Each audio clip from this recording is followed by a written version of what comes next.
How to use the Sora AI. Hey guys, in this quick tutorial I'm going to show you that how you can use the Sora AI. So the steps are really easy and simple. So now let's get started.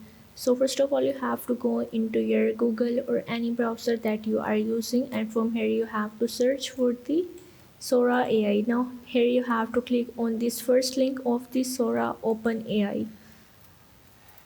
So now once you are in, basically what the Sora AI do, it is a AI video generator that you can use. You need to give it a prompt and it will generate a video for you.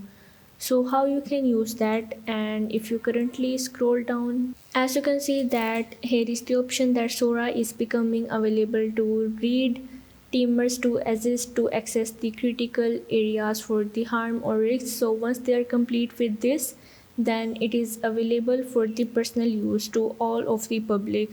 So this is the process, and you have to wait for it to becoming available for everyone. So if this video helped you out, make sure to like and subscribe the channel, and see you in the next video.